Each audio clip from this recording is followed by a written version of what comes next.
ప్రియమైన దేవుని వాళ్ళారా, కూడి వచ్చి మీ అందరికీ యేసుక్రీస్తు వారి పేరట నా వందనాలు. చిన్న ప్రార్థన చేసుకుని దేవుని మాటల్లోనికి వెళ్దామండి. అందరు కళ్ళు మూసుకున్నట్లయితే చిన్న ప్రార్థన చేసుకుందాం. పరలోకమందున్న మా కన్న తండ్రి, ఇంచకటి సమయాన్ని సందర్భాన్ని మాకు దయచేసిన కొందాలు తండ్రి. గడిచిన కాలం మొదలుకొని ఈ కాలం వరకు మీ కృపాక్షేమముల చేత ఇప్పటి వరకు మమ్మల్ని నడిపించినందుకు వందనాలు తండ్రి. ఈరోజు మేము వినబోతున్న మాటలు మా ఆత్మీయ జీవితానికి మేల్కొల్పుగా, అనేక మంది బ్రతుకులకు మరులుకొల్పుగా ఉండగలటకు సహాయాన్ని అనుగ్రహించండి తండ్రి. జరుగుతున్న ఆరాధన క్రమాన్ని మీ చేతికి అప్పగిస్తున్నాము.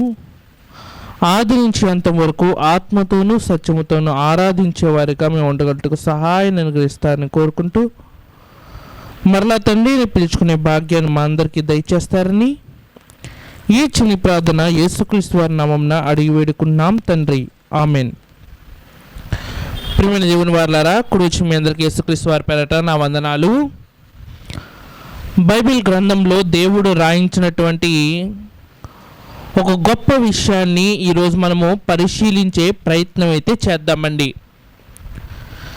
బైబిల్లో రాయబడిన విషయాలు ఏమైతే ఉన్నాయో ఇవి మానవులకు అర్థం కావాలని, మానవులకు తెలియాలని దేవుడు ఎప్పటి నుంచో తన మనసులో దాచుకున్న మాటల్ని ఈరోజు మనము చదువుకుంటూ ఉన్నాం. బైబిల్లో ఉన్న మాటలు చదువుకునే ముందు మనం నేర్చుకోవాల్సిన విషయం ఏమిటి అంటే, నేను చదవబోయే ఈ మాటలు మనుషుని చేత లేక మనుషుని వలన, మనుషుని ఆలోచనలో నుంచి వచ్చిందైతే కాదు, కానీ పరలోకమందున్న దేవుడు మనిషి బ్రతుకును మార్చడానికి, లేకపోతే మరింత మెరుగుగా చేయడానికి మానవ సమాజానికి అందించింది మనం చదువుకుంటున్న ఈ బైబిల్ గ్రంథం. కాబట్టి ఆలస్యం చేయకుండా అసలు ఈ బైబిల్ గ్రంథంలో ఈ బైబిల్ కోసమే దేవుడు ఏమని రాయించాడో కొన్ని విషయాలు అయితే ఈరోజు మనము చూసి చదువుకునే ప్రయత్నం అయితే చేద్దామండి. చూడగలిగితే మరి సామెతల గ్రంథము 3వ అధ్యాయము 5వ వచనం నుంచి మనం చదువుకునే ప్రయత్నం అయితే చేద్దామండి. సామెతల గ్రంథము 3వ అధ్యాయము 5 నుంచి 6 వచనాలు మనం చదువుకునే ప్రయత్నం అయితే చేద్దామండి. ఏమంటున్నాడు అంటే, సామెతల గ్రంథము 3వ అధ్యాయము 5 నుంచి 6 వచనాలండి. నీ స్వబుద్ధిని ఆధారము చేసుకొనక నీ పూర్ణ హృదయముతో యెహోవాయందు నమ్మిక ఉంచుము. నీ ప్రవర్తన అంతటి యందు ఆయన అధికారమునకు ఒప్పుకొనుము. అప్పుడు ఆయన నీ త్రోవలను సరళము చేయును. చాలా జాగ్రత్తగా మనం ఆలోచించగలిగితే ఏమని మాట్లాడుతున్నాడంటే, బైబిల్ ముందు కూర్చునే వాళ్ళు దానిని బట్టి ఎలాంటి జాగ్రత్తలు తీసుకోవాలని ఇక్కడ చెబుతున్నాడు. నీ పూర్ణ హృదయముతో నువ్వు వాక్యము ముందుకు రాగలిగితే, వాక్యములోని దేవుడు ఆ మాటల చేత ఏం చేస్తూ ఉంటాడంటే, తెరవలసిన మార్గాలన్నీ తెరిచి నువ్వు వెళ్ళవలసిన త్రోవను ఏమి చేస్తూ ఉంటాడంటే సరళము చేస్తూ ఉంటాడు.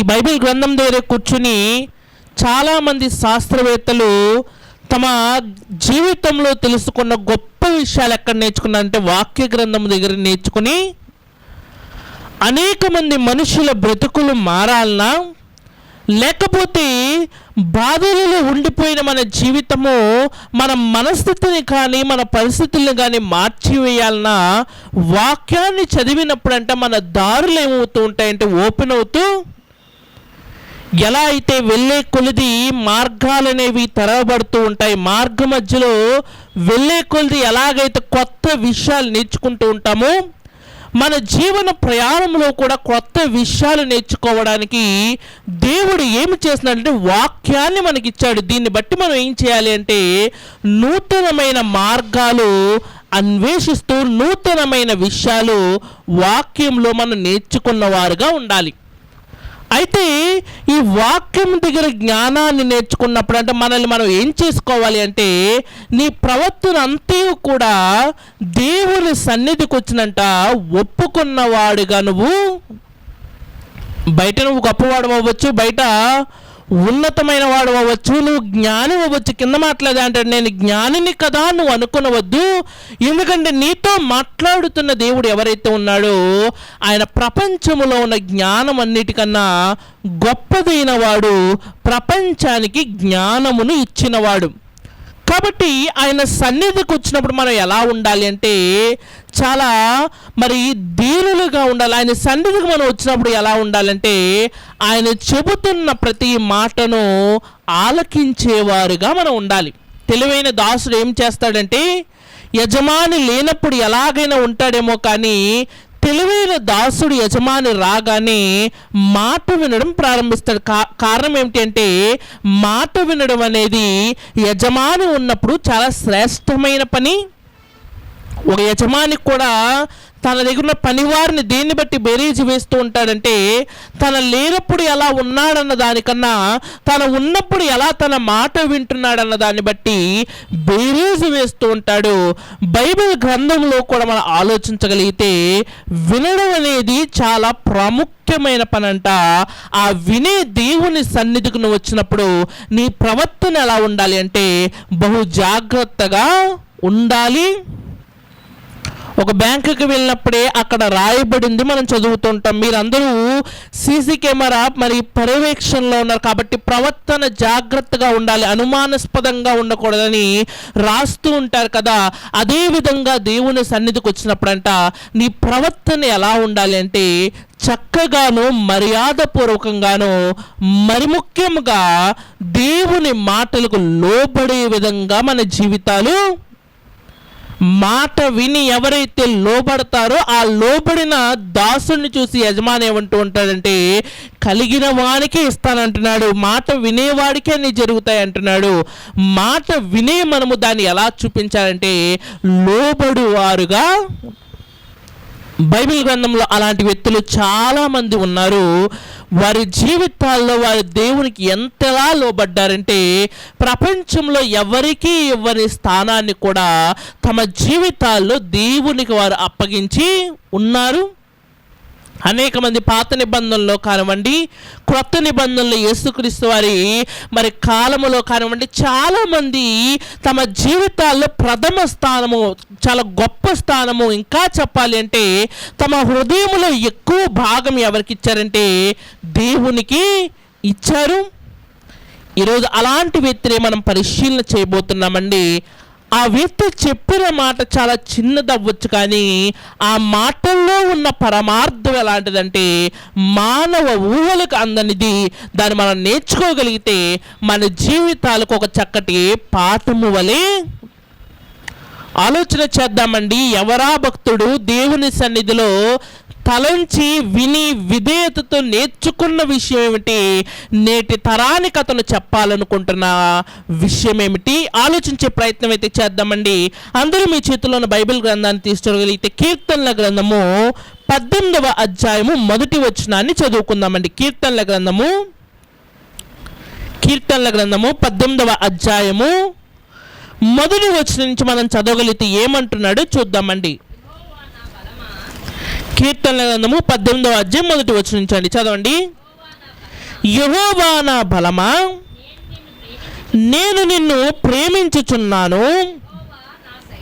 యెహోవా నా శైలము, నా కోట, నన్ను రక్షించువాడు, నా కేడము, నా రక్షణ శృంగము, నా ఉన్నత దుర్గము, నా దేవుడు, నేను ఆశ్రయించి ఉన్న నా దుర్గము. చాలా జాగ్రత్తగా మనం ఆలోచించగలిగితే ఈ యొక్క మనం చదువుకున్న ఈ అధ్యాయాన్ని లేకపోతే ఈ వచనాలు రాస్తున్న వ్యక్తి ఎవరంటే పైన చిన్న అక్షరాలతో రాయబడింది ప్రధాన గాయకునికి యెహోవా దాసుడైన దావీదు కీర్తన. దావీదు చాలా మంచివాడండి. ఎంత మంచివాడు అంటే అతను తన తరములో ఎలాంటి వాడుగా ఉన్నాడంటే దేవునికి ఇష్టానుసారుడైన వ్యక్తిగా ఉన్నాడంట. ఆ తరములో కొన్ని కోట్ల మంది పుట్టుండొచ్చు, కొన్ని వేల మంది పుట్టుండొచ్చు, చాలా వందల మంది దేవుణ్ణి ఆరాధించుండొచ్చు. కానీ అన్ని కోట్ల మందిలో దేవుని దృష్టి ఎవరి మీదకి వెళ్ళిందంటే దావీదు మీదకి వెళ్ళింది. ఎందుకంటే దావీదు గారు తన బ్రతుకుని ఎలా ముగించారు, ఎలా ప్రారంభించారు, ఎలా బ్రతికారంటే బహు చక్కగా బ్రతికారు. అందుకే ఈ రోజుకి కూడా ఆయన గొప్పదనాన్ని పేర్కొనే చాలా మంది దావీదు అనే పేరును పెట్టుకుంటూ ఉంటారు. అయితే ఆయన తన జీవితంలో దేవుని దగ్గర నుంచి చాలా విషయాలు నేర్చుకున్నాడంట. ఆ నేర్చుకున్న విషయాల్లో ఒక విషయాన్ని మాట్లాడుతూ ఆయన నాకు ఎలా ఉన్నాడంటే కొన్ని ఉదాహరణలు చెబుతున్నాడు. ఏమని చెబుతున్నాడంటే యెహోవా ఎవరంటే నా బలము, ఎవరైనా అనాలోచితంగా లేకపోతే ఎవరైనా అకస్మాత్తుగా నా మీదకి వస్తే నా బలాన్ని చూపించడానికి నా యొక్క శరీరం యొక్క బలము కన్నా గొప్ప బలము నా దగ్గర ఒకటి ఉంది. అది నా మెదడుకు సంబంధించింది కాదు, కానీ నా వెనకాలన్న నా దేవుడే నాకు ఎలా ఉన్నాడంటే బలముగా అనుకోని అనేక ప్రమాదాల నుంచి నన్ను రక్షించడానికి ఆయన ఎలా ఉన్నాడో తెలుసా? ఒక యుద్ధములో వాడు ఒక డాలులా, ఒక కేడెము వలె ఆయన నాకు అనేక ఉపమానాలు చెప్పి మొత్తానికి ఆయన చెప్పాలనుకుంటున్న మాట ఏంటంటే దేవుడే నా జీవితంలో నాకు సమస్తము, ఆయన లేనిదే నేను లేనని దావీదు చెబుతున్నాడు. అయితే ఈ మాటలన్నిటిలోనూ మళ్ళీ ఆశ్చర్యపరిచే ఒక మాట ఉంది. ఆ మాట ఏంటంటే యెహోవాయే నాకు ఏంటని చెబుతున్నాడంటే కోట. కోటకు తెలుగులో చాలా పర్యాయ పదాలు ఉన్నాయి. కోట అంటే ఏంటంటే అంతఃపురము అని కూడా మనం మాట్లాడుకుంటూ ఉంటాం. ఎవరికి ఉంటుందండి కోట అంటే? రాజుకుంటుంది. రాజు లేకపోతే రాణికి ఉంటుంది. లేకపోతే గొప్ప గొప్ప వ్యక్తులకి ఏముంటుందంటే కోట అనేది, కోట చాలా పెద్దది, చాలా ఉన్నతమైన ప్రాంతంలో కడతారు. ఆ చుట్టుపక్కల ఉన్న వాళ్ళు గొప్పగా దానికోసం మాట్లాడుకుంటూ ఉంటారు. ఎప్పటికీ కొన్ని ప్రదేశాల్లో రాజులు పరిపాలించిన కోటలను పర్యాటక ప్రదేశాలుగా మార్చి కొన్ని వేల మంది సంవత్సరానికి పర్యాటకులు అక్కడికి వెళ్ళి ఆ రాజు కోటను చూస్తూ ఉంటారు. ఎందుకంటే కోట అంటే మామూలు మనుషులు ఉండే ప్రదేశం అయితే కాదు. మామూలు మనం ఉండే ఇంట్లో అయితే ఒక బెడ్రూమ్, ఒక హాల్, ఒక కిచెన్ ఉంటుంది. కానీ కోటలో అలా ఉండదండి. కోటలో లెక్క లేనన్ని గదులు ఉంటూ ఉంటాయి. కోటలో ఏముంటుందంటే ఒక రాజుకు సరిపోయినటువంటి సదుపాయాలనేవి, అతని బెడ్రూమే చాలా పెద్దగా ఉంటుంటుంది. అతని భోజనపు బల్లే ఈ చివరి నుంచి ఆ చివరి వరకు ఉంటుంది. రాజు అంటే అన్నీ ఎలా ఉంటాయంటే చాలా గొప్పగా.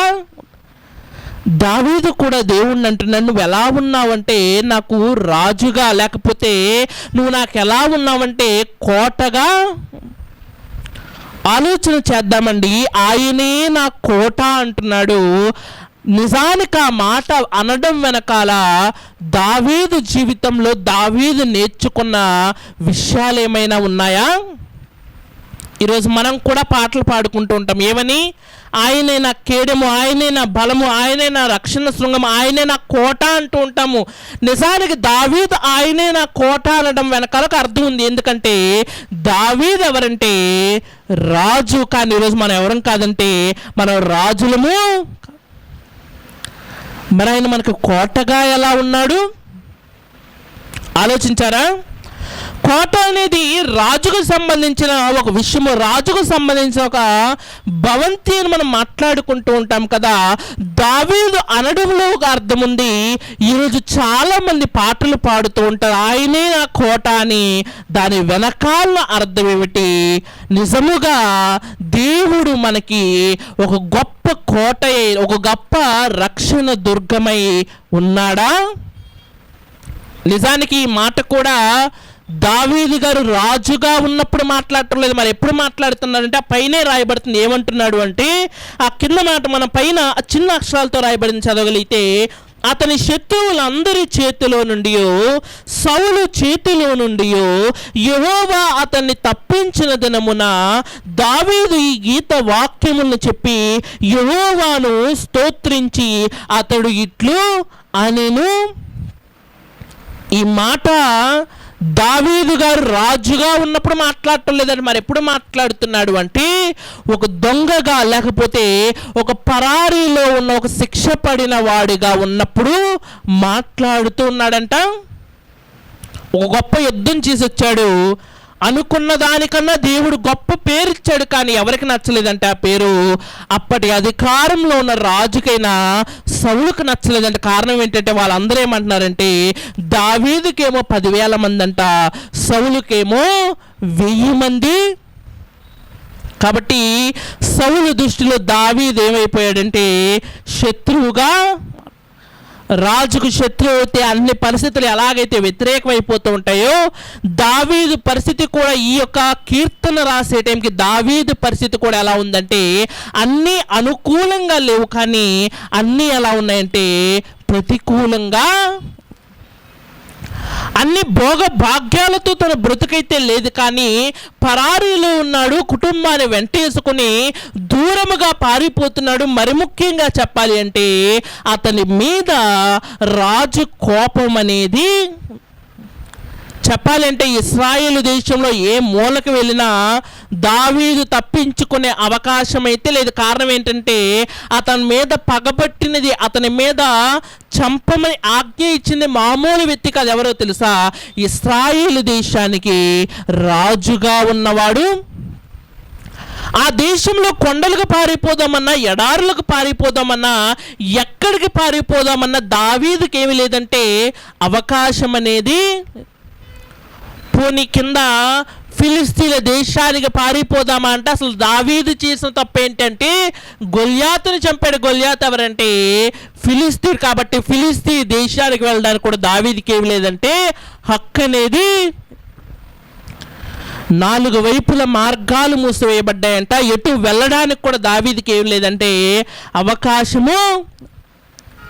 పైకి వెళ్తే రాజు చంపేస్తాడు, కిందకి వెళ్తే శత్రువులు చంపేస్తారు, యువతలకు వెళ్తే అన్యులు చంపేస్తారు.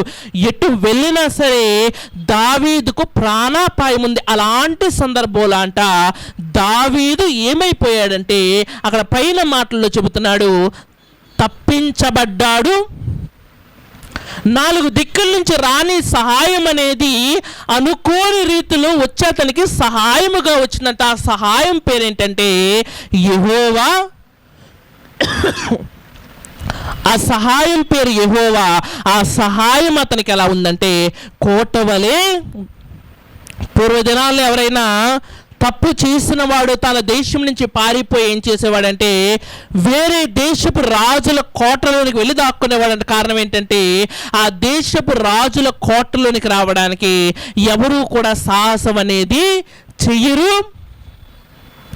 దావీదు కూడా ఫిలిస్తీన్ల దగ్గర నుంచి, సౌలు దగ్గర నుంచి, యావత్తు 12 మంది గోత్రాల ప్రజల దగ్గర నుంచి పారిపోయి ఎక్కడ తలదాచుకున్నాడంటే బైబిల్ మాట్లాడుతుంది యెహోవా అనబడే కోటలో దాగుకొని ఉన్నాడంట.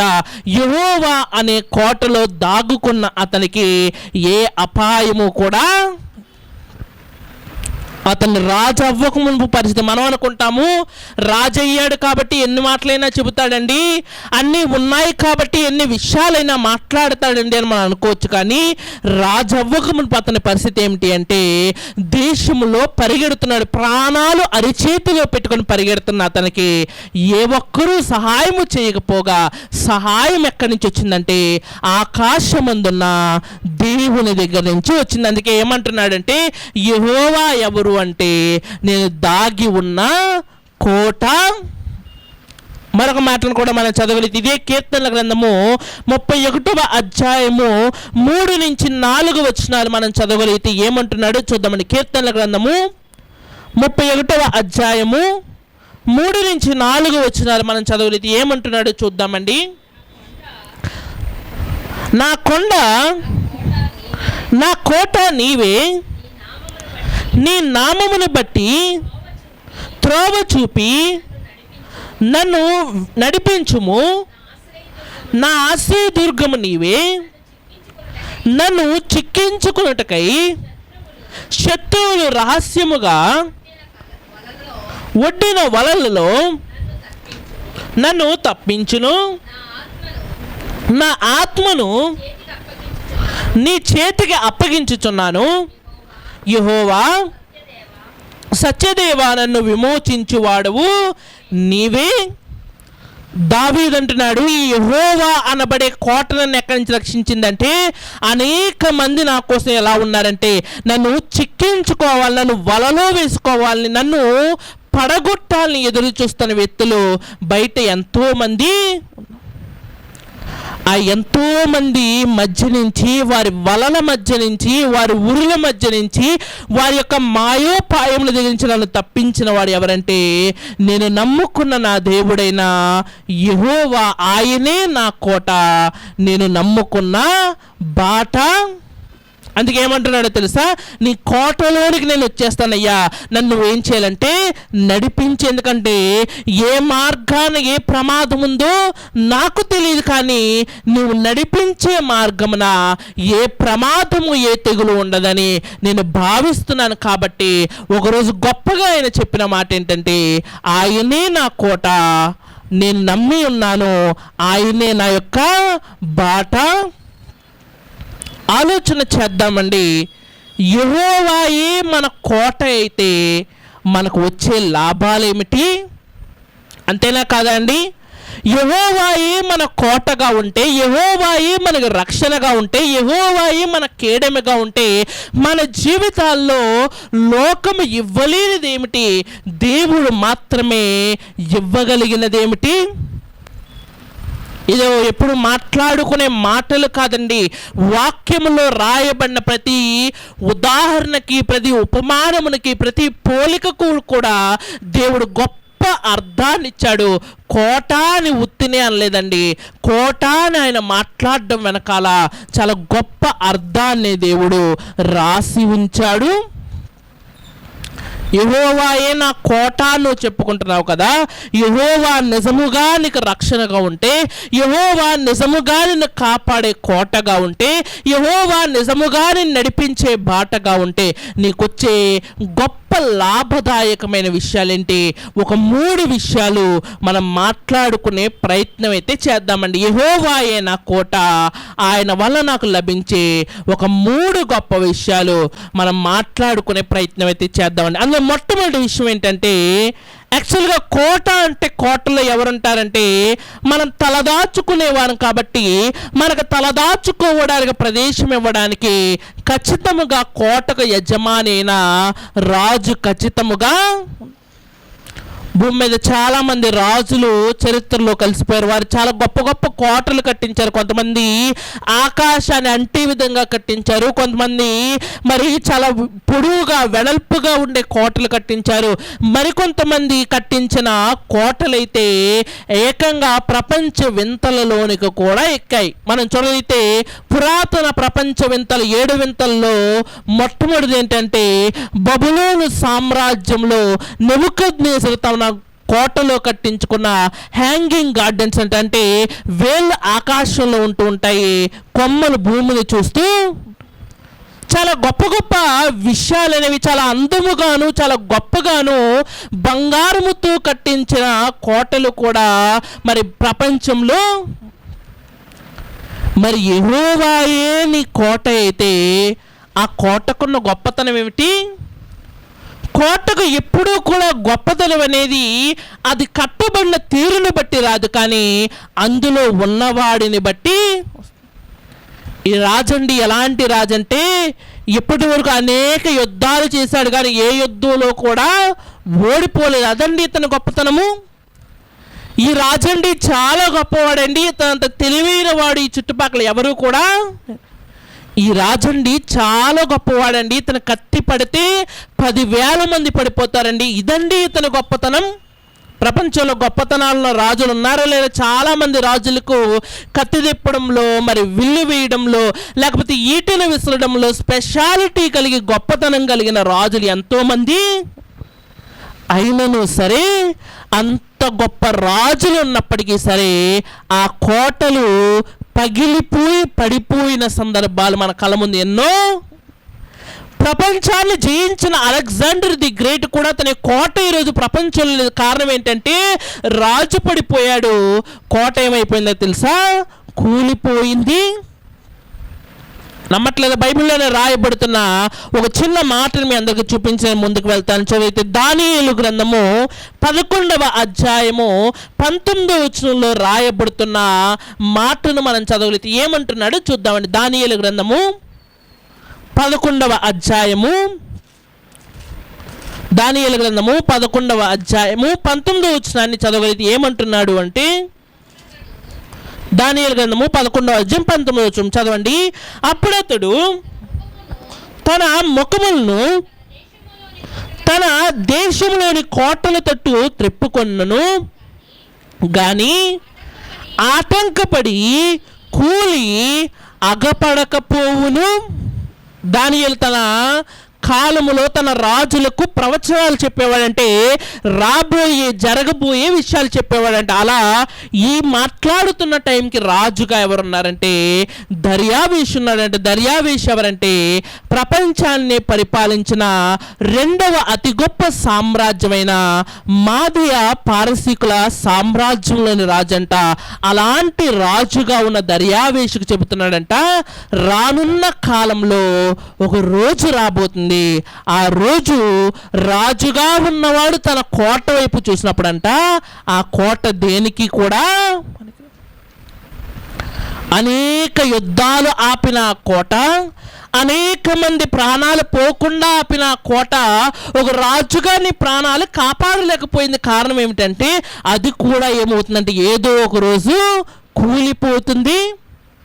చాలా కోటల చుట్టూ రాజులు ఏం చేసేవారంటే కందకమైన ఒక దాన్ని కట్టేవారంటే చుట్టూ కూడా వాటర్ వేసి ఆ వాటర్లో భయంకరమైన ముసళ్ళు వేసేవారు. కారణం ఏంటంటే రాజ్యం అంతా తగలబడిపోయినా సరే ఈ కోటలోనికి రావాలంటే ఒకటి బ్రిడ్జ్ అన్న వాళ్ళు ఉపయోగించే వంతెనನ್ನು ఓపెన్ చేయాలి, లేకపోతే భయంకరమైన నీళ్ళన్నా దాటుకుని వాళ్ళు దాన్ని ఎలా భావించేవారంటే పటిష్టమైన రక్షణ కింద భావించేవారు. కానీ అలాంటి కోటలు కూడా ఏమయ్యాయో తెలుసా, కూలిపోయిన సందర్భాలు బైబిల్లోనే. చాలా గొప్ప పట్టణమైన మరి యెహోషువ గ్రంథంలో మనం చదువుకుంటూ ఉంటాం. ఎలాంటి పట్టణం అంటే ఆ పట్టణపు గోడల మీద అంటే 2 రథాలు ఒకేసారి ప్రయాణించగలిగినంత గొప్ప గోడలున్న పట్టణం అంట.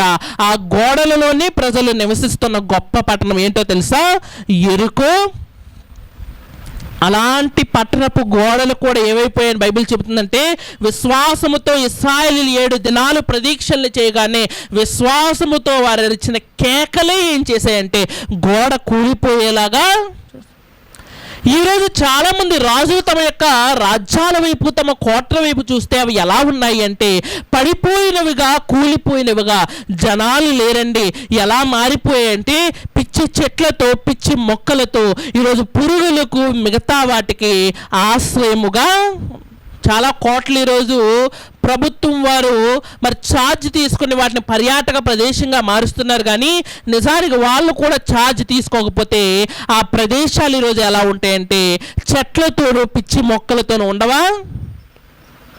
చాలామంది అంటూ ఉంటారు కదా, చరిత్ర కాలగర్భంలో కలిసిపోయారు అని చెబుతూ ఉంటారు కదా. చాలామంది రాజులు, గొప్ప గొప్ప రాజులు, వారు చరిత్ర కాలగర్భంలో కలిసిపోయారు. వారు కట్టిన కోటలు కూడా ఏమైపోయాయంటే భూగర్భంలో కలిసిపోయాయి. ఈ భూమి మీద ఎంత గొప్ప రాజైనప్పటికీ, ఎంత ఉన్నతమైన వాడైనప్పటికీ, ఎంతమంది ప్రాణాలు మరి యుద్ధములో తీసినప్పటికీ అతను గొప్ప రాజుగా అతను కట్టింది గొప్ప కోటగా ఎందుకు ఉండలేకపోయిందంటే అతను ఏదో ఒక రోజు మరణముతో వెళ్ళిపోయాడు. అతని కోట ఏదో ఒక రోజు కూలిపోయి భూమిలో కలిసిపోతూ యెహోవాయే నా కోట అని చెప్పడానికి గల కారణం ఏంటో తెలుసా, యెహోవా కాక మరి ఏ కోటలోనికి నువ్వు వెళ్ళి దళదాచుకున్నా సరే ఏదో ఒక రోజు ఏమైపోతుందంటే కూలిపోతుంది. లేకపోతే అందులో నిన్ను రక్షించిన రాజు నిరంతరము నీతో ఉండడు. యుద్ధంలో చనిపోవచ్చు, అనారోగ్యంతో చనిపోవచ్చు, తన కాలమై చనిపోవచ్చు. అంతేనా కాదా అండి? భూమి మీద అతను కట్టిన కోట కాలమై పడిపోవచ్చు, శత్రువుల చేత పడగొట్టబడచ్చు, అగ్నితో కాలిపోవచ్చు. అందుకే దావీదు అంటున్నాడు, మనుష్యుల చేత కట్టబడి కొద్ది దినాలుండే కోటలో నేను తలదాచుకోవాలనుకోవట్లేదు, కానీ నా కోటగా ఎవరున్నారంటే అందులో ఉన్న రాజుకేవి లేదంటే మరణం లేదంట, ఆ కోటకేవి లేదంటే పడిపోయే స్థితిగతులు లేవు. ఆ కోట పేరు ఏంటంటే యెహోవా, ఆయనే నా కోట. ఆ కోటలో ఆయన నా కొరకు ఎలా ఉన్నాడంటే ఒక రాజు వలె. ఈ మాట నేను చెప్పటం కాదండి, బైబిల్లోనే ఆయనే తన సొంత మాటలు ఏం చెబుతున్నాడో చూడగలిగితే కీర్తనల గ్రంథానికి మరలా మనం వెళ్ళిపోదామండి. కీర్తనల గ్రంథము 46వ అధ్యాయము మొదటి 2 వచనాలు మనం చదవగలిగితే ఏమంటున్నాడో చూద్దామండి. కీర్తనల గ్రంథము 46వ అధ్యాయము మొదటి 2 వచనాలు మనం చదవగలిగితే ఏమంటున్నాడో చూద్దామండి. కీర్తనల గ్రంథము 46వ అధ్యాయం మొదటి 2 వచనాలు చదవండి. దేవుడు మనకు ఆశ్రయమును దుర్గమునై ఉన్నాడు, ఆపత్కాలములలో ఆయన నమ్ముకొనదగిన సహాయకుడు. కావున భూమి మార్పు నొందినను, నడి సముద్రములలో పర్వతములను మునిగినను, వాటి జలములు ఘోషించుచు నురుగులు కట్టినను, ఆ పొంగునకు పర్వతములను కదిలను, మనము భయపడము. ఈ కోట గొప్పతనం ఏంటంటే ఇది భూకంపాలకు భయపడి సునామీలకు కొట్టుకొని పోయే కోట అయితే కాదు. జనాలు వస్తున్నారు కదా, ఘోషిస్తున్నారు కదా, లక్షల మంది కోట మీద పడితే కోట కూలిపోతుందేమో అని చెప్పుకొని బలహీనమైనది కాదంట. అందులో ఉన్న దావీదు చెబుతున్నాడంట, ఎలాంటి పరిస్థితి వచ్చినా, సముద్రమే దీని మీదకి వచ్చినా, పర్వతాలే కూలిపోయినా ఇందులో ఉన్న నాకేమి కలగదంటే భయము కలగదు. ఎందుకంటే నేను నమ్ముకున్న నా వాడు ఎలాంటి వాడంటే నమ్మదగిన సహాయకుడు. ఆయన ఎలాంటి వాడు తెలుసా? ఒకప్పుడు తాను కాపాడుకుంటున్న ఇశ్రాయేలీయులను, తన కోటలో పెరుగుతున్న ఇశ్రాయేలీయులను ఎలా కాపాడుకున్నాడంటే ఉదయం ఎండ తగలకుండా మేఘస్తంభాన్ని పెట్టాడంట, రాత్రి వారికి చీకటిలో వెలుగును చూపించడానికి అగ్ని స్తంభాన్ని పెట్టాడంట, ఆకలేస్తే ఆకాశం నుంచి ఆహారం తెప్పించాడంట, కట్టిక ఎడారిలో కూడా బండ నుంచి ఏం తెప్పించాడంటే నీళ్లను తెప్పించాడు. ఇంకా గొప్ప విషయం ఏంటంటే 40 సంవత్సరాలు ఆగకుండా ప్రయాణం చేసిన బట్టలు మాసిపోలేదంట, చెప్పులు అరిగిపోలేదంట. అంత గొప్పగా వారి ప్రయాణం ఎలా సాగిందంటే వారు ఎక్కడున్నారంటే యెహోవా కోటలో ఉన్నారు. వారికి రాజుగా ఎవరున్నారంటే యెహోవాయే వారికి ఎలా ఉన్నాడంటే రాజుగా. ఈరోజు నీ దేవుడు నమ్మదగినవాడు. ఎంత నమ్మదగినవాడంటే మనుషులందరికన్నా నమ్మదగినవాడు. నీ దేవుడు ఎంత గొప్పవాడు అంటే మనుషులు ఒకానొక సమయంలో నీ చెయ్యి విడిచినప్పటికీ చివరి వరకు ఆయన నువ్వు నమ్మినంతసేపు నీ చెయ్యి విడిచిపెట్టకుండా నమ్మిన వారికి సహాయం చేయగలిగిన వ్యక్తి ఎవరన్నా ఉన్నారంటే ఆయన తప్ప ఎవరూ కూడా లేరు. అందుకే తాను వెళ్ళిపోతున్నప్పుడు కూడా తన శిష్యులు బాధపడుతున్నారంట. 3.5 సంవత్సరాలు ప్రయాణం చేసిన శిష్యులే బాధపడుతున్నప్పుడు వారితో అంటున్నాడంట, నేను మిమ్మల్ని అనాథులుగా విడువను, కానీ మీ కొరకు ఒక సహాయాన్ని ఉంచే నేను. ఈరోజు మనకు కష్టం వస్తే లోకంలో కూలిపోయే మనుషుల దగ్గరికి, విడిచిపెట్టేసే మనుషుల దగ్గరికి, నమ్మరాని మనుషుల దగ్గరికి మనం వెళ్తూ ఉంటాం. కానీ బైబిల్ అంటుంది మన దేవుడు మరి మనుషుల వలె మాట ఇచ్చి తప్పేవాడు కాదు, కానీ మన దేవుడు ఎవరంటే నమ్మదగినవాడు. ఇదే బైబిల్ గ్రంథంలో మరొక మాట కూడా అంటూ ఉంటాడు, ఆకాశము భూమి అయినా గతించిపోతుందేమో కానీ నిన్ను కాపాడుతానని ఒక మాట ఆయన ఇవ్వగలిగితే ఆ మాటని ఎప్పుడూ కూడా ఆయన మరిచిపోడు. ఇశ్రాయేలీయుల కోసం ఆయన మాట్లాడుతూ ఇశ్రాయేలీయులను కాపాడేవాడంట, కునుకడు నిద్రపోడు. ఎంత బాగా ఇశ్రాయేలీయులను కాపాడుకున్నాడంటే ఒకడు తన కనుపాపను కాపాడుకున్నట్లుగా ఇశ్రాయేలీయుల దేవుడు తన ప్రజలను కాపాడుకొని ఈరోజు నువ్వు చేయవలసింది ఏంటంటే, లోకంలో ఎవరో సహాయం చేస్తారని చెప్పి అనేకులు శరణు వీడి లోకంలోనికి వెళ్తున్నావు కదా, వారెవరూ నీ అక్కరకు కూడా రారు. నీకు సహాయం ఎక్కడి నుంచి అందుతుందంటే, ఒకప్పుడు మొర్దెకై చెబుతున్నాడంట తన కుమార్తెతో, సహాయము 4 దిక్కుల నుంచి రాకపోయినా సరే నీ దేవుడు ఎలాంటి వాడంటే శరీర సమయానికి సరైన విధంగా సహాయము దయచేయగలిగిన గొప్పవాడు. దావీదు అంటూ ఉంటాడు తన కీర్తనలో, నేను వేటకాని ఊరిలో చిక్కుకొని ఉన్నాను, కానీ ఉరి నా మెడకు బిగుసుకుంటుందనే టైంలో ఉరి తెంపబడిందంట, నా ప్రాణాలు రక్షించబడ్డాయి. అంతా ఎవరి చేతుల్లో ఉందంటే ఆకాశమందున్న నా దేవుని చేతిలోనే. ఒకసారి ఆయన నమ్మి ఆయన కోటలోనికి వస్తే, ఆయన కోటలో ఉన్నవాడు పాడైపోయాడు, లేకపోతే ఆయన కోటలోనికి వచ్చిన వాడు నాశనం అయిపోయాడనే జాబితా ఎక్కడా కూడా. నిజముగా నువ్వు ఆయన నమ్మగలిగితే, నిజముగా నువ్వు రాజుగా మరి నీ జీవితంలో నువ్వు ఒప్పుకోగలిగితే, ఒప్పుకోలు చేసుకోగలిగితే, ఆయన అంటున్నాడు, ఆయన ప్రపంచమే నాశనం అయిపోయినా నిన్ను కాపాడడానికి ఆయన ఎప్పుడూ కూడా ఎల్లప్పుడూ కూడా ఎలా ఉన్నాడంటే సంసిద్ధముగా. ఆయనే మన కోట. ఆ కోట ఎలాంటిది అంటే భూకంపాలకు భయపడేది కాదు, వరదలకు కొట్టుకొని పోయేది కాదు, లేకపోతే మనుషులు కూల్చివేసేది కాదు. ఆ కోట ఎలాంటిదంటే మనుషులందరికీ అందనంత ఎత్తులో ఉన్నది. ఆ కోటలోనికి వెళ్ళిన వాడు నాశనం అయ్యాడని ఎక్కడ చరిత్రలో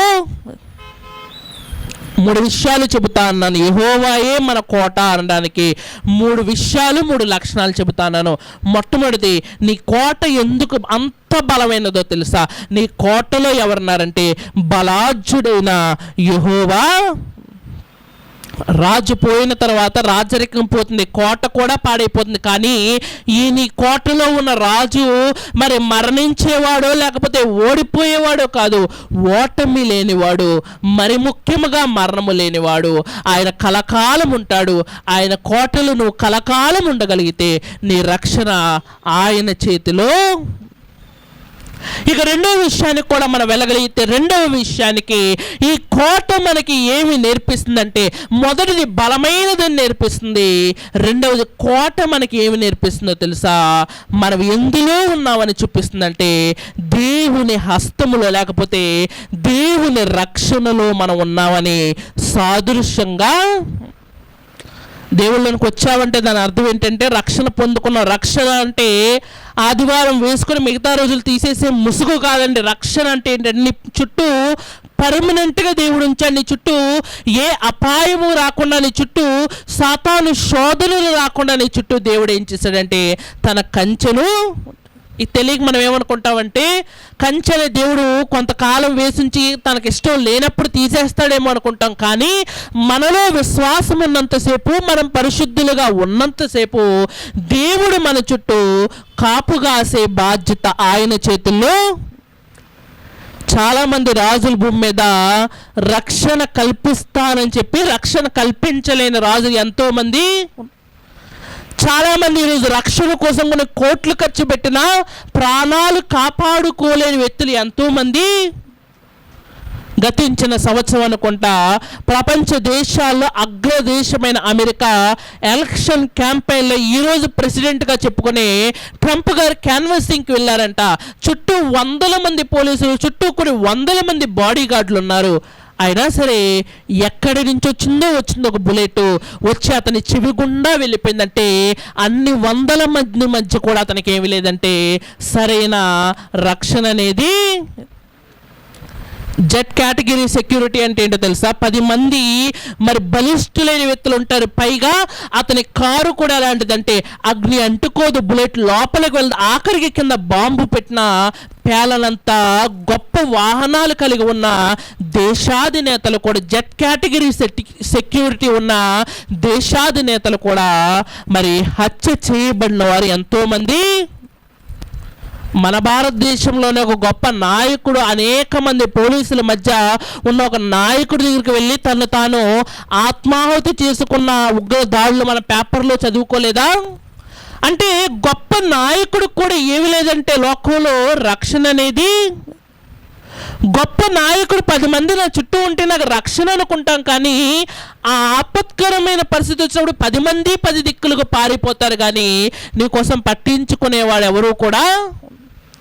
ట్రైన్లో మరి అంతా బాగున్నప్పుడు అందరూ బాగుంటారు, మన సీటు వాళ్ళకి ఇస్తూ ఉంటాం, వాళ్ళ సీటు మనం తీసుకుంటూ ఉంటాం. అదే ట్రైన్లో బాంబు ఉందని తెలియగానే ఉన్న ఒక ద్వారం నుంచి 100 మంది రావడానికి 100 మంది ఏమైనా క్యూ పద్ధతి ఏమైనా పాటిస్తారంటే లైన్గా వెళ్తారా?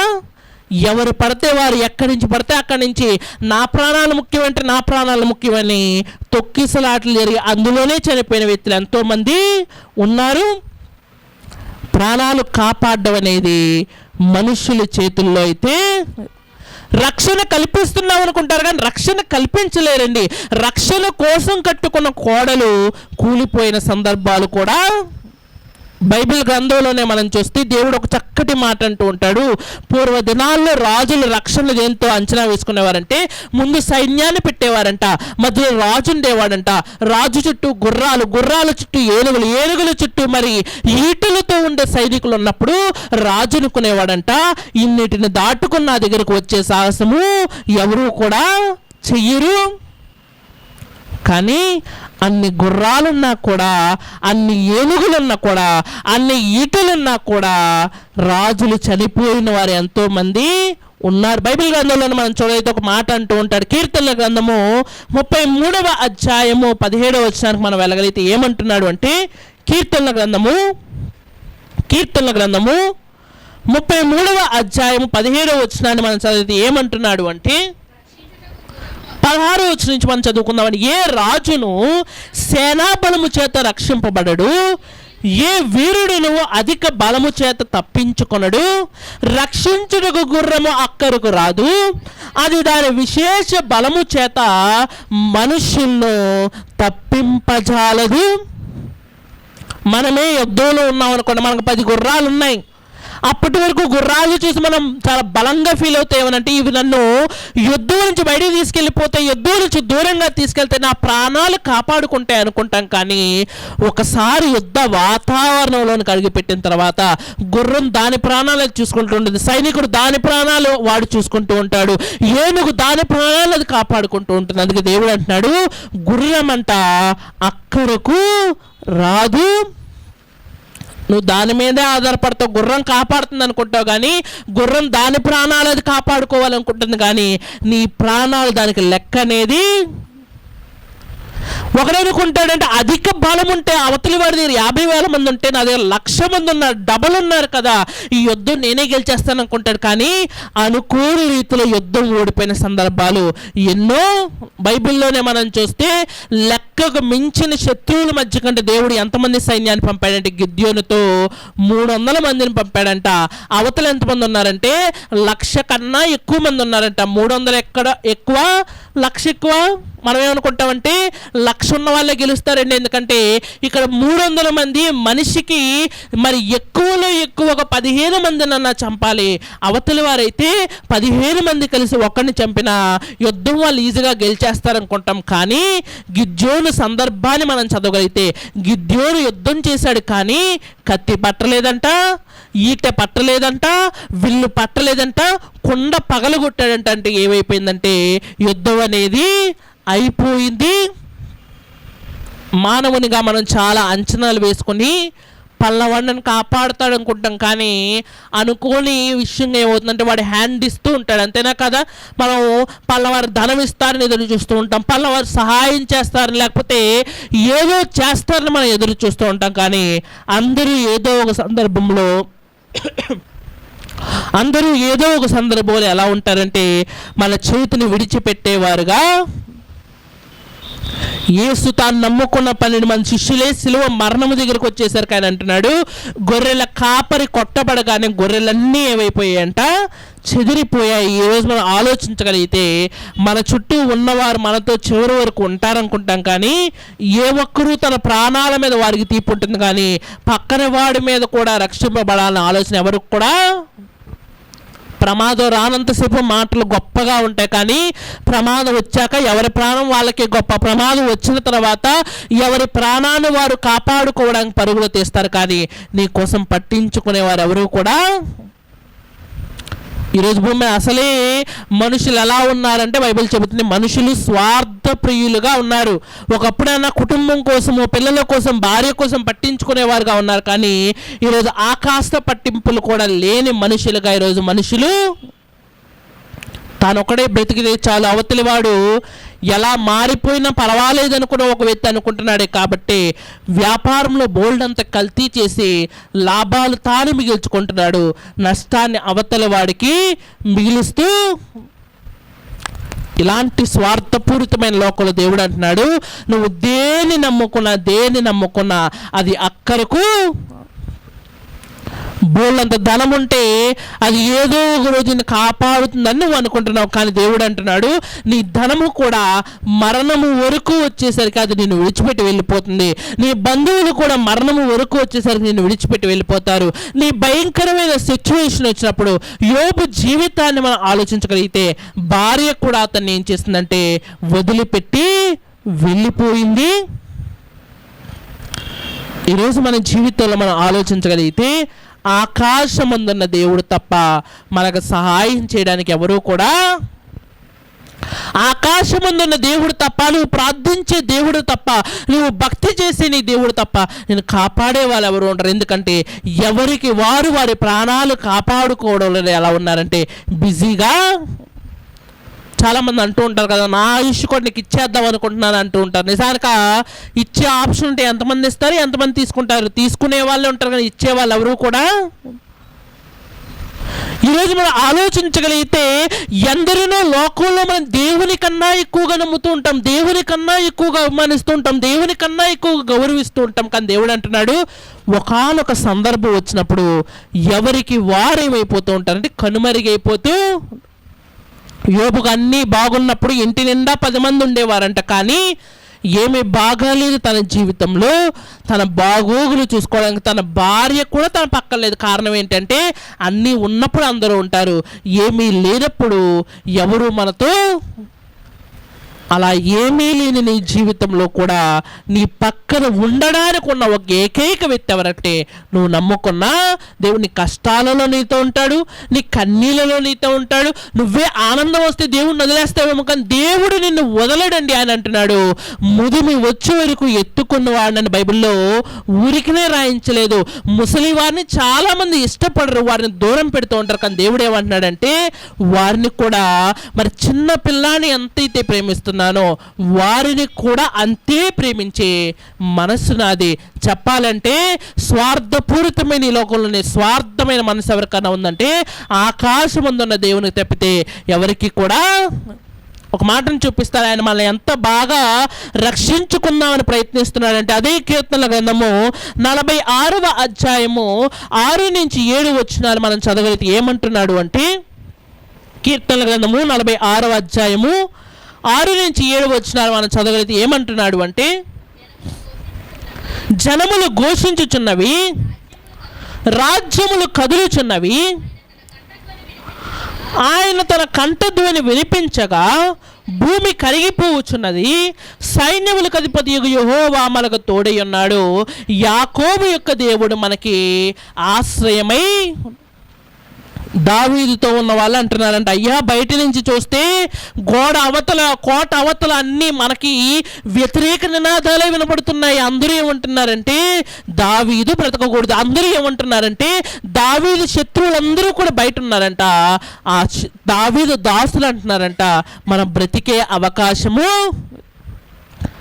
అన్నీ ప్రతికూలంగా ఉన్నాయి అయ్యా. 100లో 99.9%, ఇంకా చెప్పాలంటే 1% కూడా మనకి ఎలా ఉందంటే ప్రతికూలంగానే. జనాలు ఘోషిస్తున్నారు, గోడల బెట్టలు బారుతున్నాయి. రోజు రోజుకి పరిస్థితి ఎలా ఉండిపోతుందంటే మరింత దారుణంగా, మరింత చెప్పాలి అంటే పాతాళం వైపు అడుగులు వేస్తున్నట్టుగా నా పరిస్థితి దిగిపోతుంది, నాకు సహాయం ఎక్కడి నుంచి వస్తుందంటే ఆయన అంటున్నాడు, యాకోబు దేవుడు, యాకోబు యొక్క దేవుడు మనకి ఆశ్రయమై.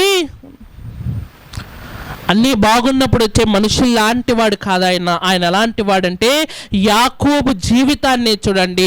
అతను తన ఇంటి దగ్గర ఉన్నప్పుడు దేవుడు సహాయంగా ఉన్నాడంట. అతను తన మామ దగ్గర మరి అన్ని మోసాలలో బాధపడుతున్నప్పుడు దేవుడు తనకు తోడుగా ఉన్నాడంట. అతని కుమారుడు చనిపోయాడనుకుని బాధపడుతున్నప్పుడు దేవుడు అతనితో తోడుగా ఉన్నాడంట. తిరిగి అతను తన కుమారుని దక్కించుకున్నప్పుడు కూడా దేవుడు అతనికి తోడుగా. అందుకే మన దేవుడి కోసం బైబిల్ మాట్లాడుతూ అంటూ ఉంటుంది, నిన్న నేడు రేపు ఏకరీతిగా ఉండే దేవుడు. ఆయన మనుషుల్లాగా మరి వాతావరణం మారినట్టుగా మాట మార్చేసే దేవుడు కాదు. ఆయన ఎలాంటి వాడంటే ఈరోజు ఏం మాట మాట్లాడాడో రేపు కూడా అదే మాట మీద బలముగా. అది ప్రపంచంలో ఎంత గొప్ప దేవుడు. మాటలు ఇవ్వడం కాదు, మాట మీద నిలబడిన దేవుడు ప్రపంచంలో ఎక్కడా కూడా. ఒకప్పుడు నాకు ఇది ఇష్టమని, ఒకప్పుడు నాకు ఇది ఇష్టం లేదని, ఒకప్పుడు ఇలా ఉండండి అని, ఇప్పుడు ఇలా మారండి అని చెప్పిన దేవుడు కాదండి. ప్రారంభం నుంచి ఇప్పటి వరకు ఒకటే మాట, ఒకటే చేత, ఒకటే మాట, మడుము తిప్పని మనిషి అంటుంటారు కదా, అలాంటి వ్యక్తిగా ఎవరున్నారంటే మన నమ్ముకున్న దేవుడు. అందుకే బైబిల్ అంటుంది, నమ్ముకునదగిన వాడు ఆయనే. దావీదు కూడా అంటూ ఉంటాడు, ఈ లోకమందు అందరూ నాకు వ్యతిరేకముగా ఉండగా ఈ లోకమందు నేను దేనికోసం బ్రతకాలి ఆయనే అంటాడు. మరలాగా 2 మాటలు కిందకు వచ్చేసరికి అంటూ ఉంటాడు, ఆకాశమందు నేను నమ్ముకున్న దేవుడు తప్ప నాకు ఎవరున్నారు? నా భార్యను మోసం చేసి వెళ్ళిపోవచ్చు, నా పిల్లలను వదిలేసి వెళ్ళిపోవచ్చు, నా రాజ్యంలో నా కింద జేజేలు కొట్టి నన్ను నడిపించిన నా యొక్క సైనికుల మీద వెలుతిరిగి నాకు వెన్నుపోటు పడవచ్చు. కానీ నేను నమ్ముకున్న దేవుడు నిన్న నేడు రేపు ఏకరీతిగా. ఆయన నేను ఎందుకు నమ్ముతానో తెలుసా? ప్రపంచంలో మాట ఇచ్చి తప్పని వాడు ఆయనే. కాబట్టి ఒకప్పుడు అబ్రహాముకి ఇచ్చిన మాట కోసము ఈ రోజుకి కూడా ఇజ్రాయేల్ దేశంలో ప్రజలు సుభిక్షంగా బ్రతుకుతున్నారంటే కారణము మాట ఇచ్చేటప్పుడు. ఎప్పటి వరకు దాన్ని ఏం చేస్తున్నాడు? దగ్గర ఒక 4000 సంవత్సరాలు అయిపోతున్నప్పటికీ ఇప్పటికీ అబ్రహాము గారి మాటను దేవుడు నిలబెట్టుకుంటూ. ఈరోజు నీకోసం కూడా దేవుడు ఇస్తున్న మాట ఏమిటి అంటే, అంతటా అందరూ రక్షింపబడాలని ఆయన కోరుకుంటూ ఆయన ఏమంటున్నాడంటే, నా యొద్దకు రండి, నేను ఏం చేస్తానంటే మీకు మంచి స్థలాన్ని నేను. మనుషుల వల్లే ఆశ చూపించి మోసము చేసే వ్యక్తి అయితే ఆయన. చాలామంది ఈ దేశం నుంచి వేరే దేశానికి పని చేసుకోవడానికి పంపిస్తామని చెప్పి వాళ్ళు చెప్పిన ఉద్యోగం ఒకటి, అక్కడ వెళ్ళాక జరిగేది ఒకటి. మోసాలు జరుగుతూ ఉంటాయి. అక్కడికి వెళ్ళాక ఎవరికి చెప్పుకోవాలో తెలియదని చాలామంది బాధపడుతూ ఉంటారు కదా. అలాంటిది ఈ లోకం నుంచి ఆ లోకం పంపిస్తానని దేవుడు మోసం చేసేవాడు కాదు. ఈ లోకం నుంచి ఆ లోకం వరకు తీసుకువెళ్ళే బాధ్యత అంతా కూడా ఆయన చేతుల్లో. మనుషులు మోసం చేయొచ్చేమో కానీ మోసము చేయని వాడు. మోసం అంటే తెలుసు కానీ మనలా చేసి తెలుసుకోలేదు మోసం అంటే ఏంటో, చెడు అంటే ఏంటో తెలుసు కానీ మళ్ళా చెడు చేసి తెలుసుకోలేదు దేవుడు. ఆయనకి అన్నీ తెలుసు. ఆయన ఎవరంటే నమ్మదగిన వాడు. ఆయన మళ్ళీ రక్షిస్తాను అన్నాడంటే ఖచ్చితంగా మరి కొండలు పగిలినను, ఖచ్చితంగా ఆకాశము దద్దరిల్లును, నేను కాపాడువాడు కునుకడు నిద్రపోడని ఎందుకు మాట్లాడుతున్నాడంటే నీ రక్షణ ఎవరి బాధ్యత చేతిలో ఉందంటే ఆయన చేతుల్లో. నిన్ను ఎప్పుడూ రక్షించి కంటికి కాపలాగా చూసుకుని నీ తల్లైనా నిన్ను మరిచిపోతుందేమో కానీ దేవుడు మరిచిపోడంట. కారణం ఏమిటి అంటే ఆయన నిన్ను కాపాడుతున్నాడు. కాబట్టి ఉదయం అనక సాయంత్రం అనక రాత్రి అనక మనుషులుగా నిద్ర ఉంటుందేమో కానీ దేవునికి ఏమి లేదంటే విశ్రాంతి అనేది. అలాగే ఒకరిని చూసుకుంటున్నాడు అంటే ప్రపంచంలో ఉన్న ప్రజలందరూ తన పిల్లలే. ప్రతి ఒక్కరిని చూసుకుంటున్నాడు, ప్రతి ఒక్కరిని నడిపిస్తున్నాడు, ప్రతి ఒక్కరికి ఆహారాన్ని ఇస్తూ, గాలిని ఇస్తూ, నీరునిస్తూ, ప్రతిదాన్ని ఇస్తూ నడిపిస్తున్నాడు కదా. నిజంగా దేవుడు మోసగాడైతే ఆయన మాట వినని వాళ్ళందరికీ ఏముండదంటే ఈరోజు గాలి అనేది. అంతేనా కాదండి? మన మాట వినని వాళ్ళతో మనం మాట్లాడటం మానేస్తాం, వాళ్ళకి హెల్ప్ చేయడం మానేస్తాం. నిజంగా దేవుడు మోసగాడైతే, మనుషుల్లాంటి వాడైతే ఈరోజు చాలామంది గాలాగిపోయి పిట్టలు రాలిపోదురు. కానీ ఈరోజు పుట్టేవాళ్ళు పుడుతున్నారు, ఇంకా పుడుతున్నారు, ఇంకా వస్తున్నారంటే దేవుడు మనుషుల వలె మాట తప్పేవాడు, మోసం చేసేవాడు, రక్షిస్తారని చెప్పి రక్షించలేని అసమర్థుడు ఆయన.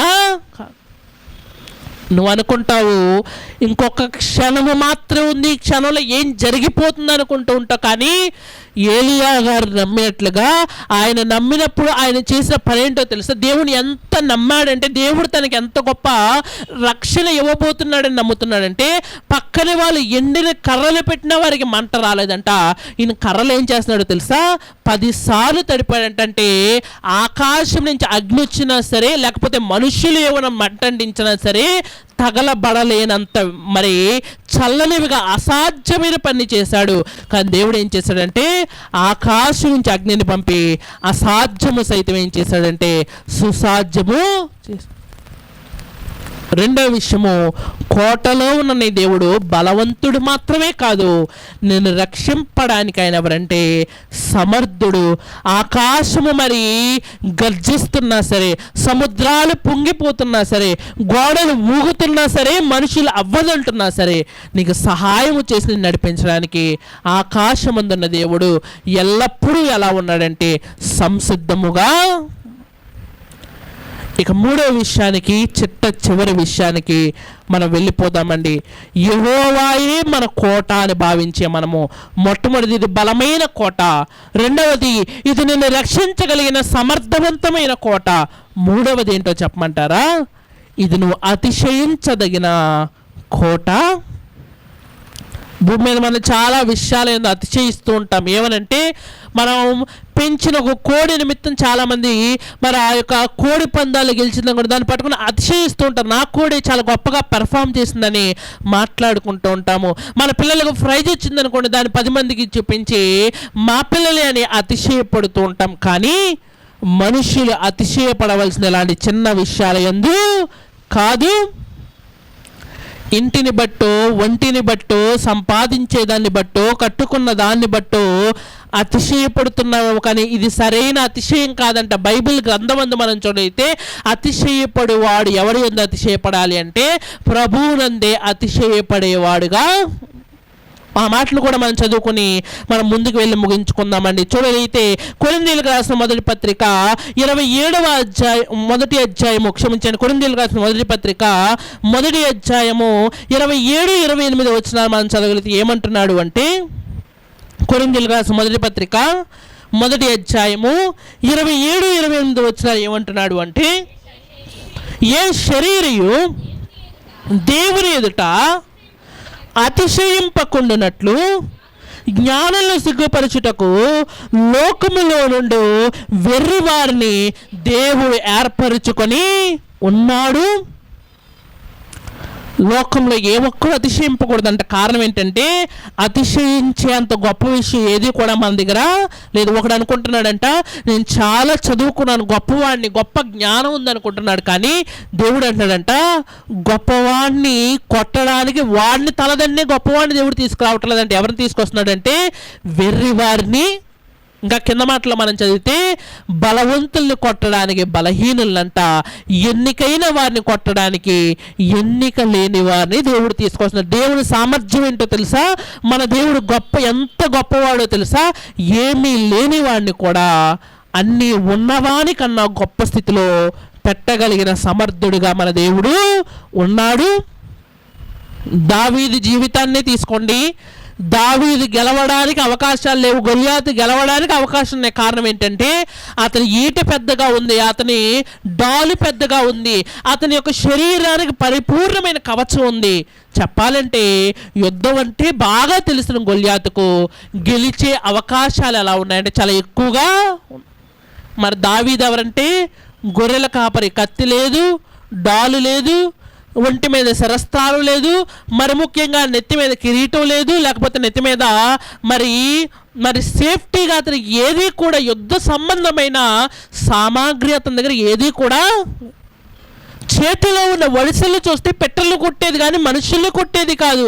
కానీ అలాంటి సందర్భంలో కూడా తన ప్రజలను చూసి గొల్యాతేమో అతిశయపడుతున్నాడంటే ఏమంటున్నాడంటే మీ దేవుడైన యెహోవాను మీరు నమ్ముకున్నారు కదా, ఆయనైనా తీసుకురండి, ఆయనని యుద్ధానికి తీసుకొస్తే మీ ఇశ్రాయేలులో గొప్పవాడు ఎవరైనా ఉన్నాడా అని చెప్పి 20 రోజుల నుంచి సవాలు చేస్తున్న గొల్యాతుకు ఎదురుగా దేవుడు ఎవరు నిలబెట్టాడంటే దావీదును.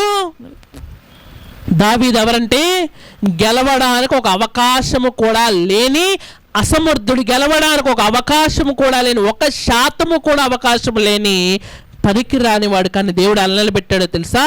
అతని చేతిలో ఉన్నది ఆయుధము కాదు, అతనేమి యుద్ధంలో నేర్పరి కాదు, అతని గురి సరైనది కాదు, కానీ పిట్టలు కొట్టేదాంతో మనిషిని కొట్టాడంట. గొర్రెల కాపరిని కాస్త గొల్యాతును కొట్టేవాడిగా చేశాడంట. అతను యుద్ధం నేర్పరి కాకపోయినా అతని గురి తప్పకుండా ఎవరు చేశారంటే దేవుడు చేశాడు.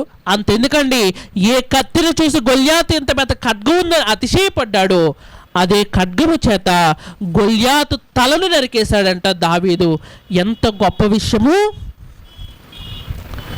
ఈరోజు లోకంలో మనం దేన్నో చూసి అతిశయపడుతూ నా వెనకాల వాళ్ళున్నారు వీళ్ళున్నారు అనుకుంటూ ఉంటాం. కానీ వాళ్ళకన్నా వీళ్ళకన్నా నువ్వు నమ్ముకున్న దేవుడు ఎంత గొప్పవాడంటే బైబిల్ చెబుతుంది, ఫరోని సైతం భయపెట్టాడు. ఆయన పేరే భయపెట్టింది. ఆయన పేరేంటంటే, నీ పేరేమి అని ప్రజలు అడిగినప్పుడు నేను ఏం చెప్పాలి మోషే అంటే ఆయన అంటున్నాడు, నేను ఉన్నవాడను అనువాడనై ఉన్నాను.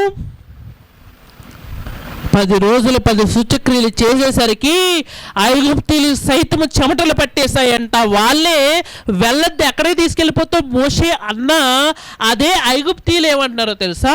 దయచేసి మా దేశాన్ని వదిలిపెట్టి వెళ్ళిపోండి.